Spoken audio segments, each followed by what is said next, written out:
Hello and welcome to Keeping the Repairman Honest Tech Tip 103. In this video we'll be talking about saturation.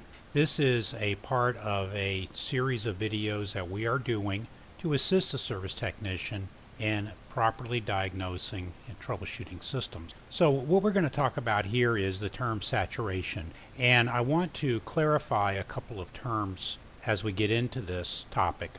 One is sensible heat. Now, sensible heat is heat that creates a change in temperature, but not a change in state. For example, a glass of water at 40 degrees, and that water warms up to 41 degrees. That heat that was added is sensible heat. It was absorbed by the water as a sensible heat change. Now, latent heat is a change of state, not temperature.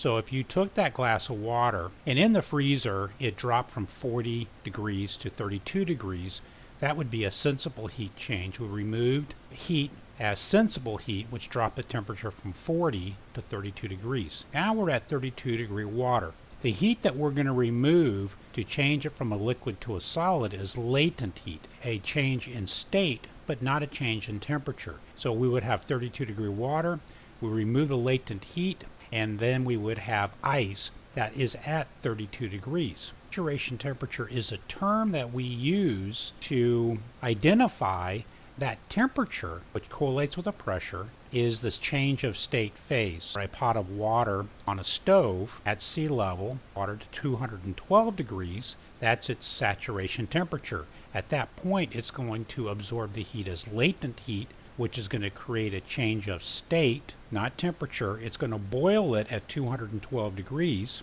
So saturation, oftentimes we will use this term when we are describing boiling point, condensing temperature, dew point. Saturated vapor, that is a term used to say I have a vapor that is at its saturation temperature or condensing temperature. So if I remove any heat from that vapor, it's going to condense into a liquid. Saturated liquid, that is the state that as a liquid, I am at a temperature which is my boiling point. If I add any heat to that liquid, it's going to boil. It's still going to stay the same temperature, but it's going to change state. Superheat then is heat that is added above the saturated vapor point, whereas subcooling is if I have a saturated liquid and I remove any heat from it, it's going to be sensible heat that's going to create a change in temperature. So I'm subcooling. Please take a look at the other videos that we put together. We'll be doing the next video which we will actually apply these states, and we're going to show how that heat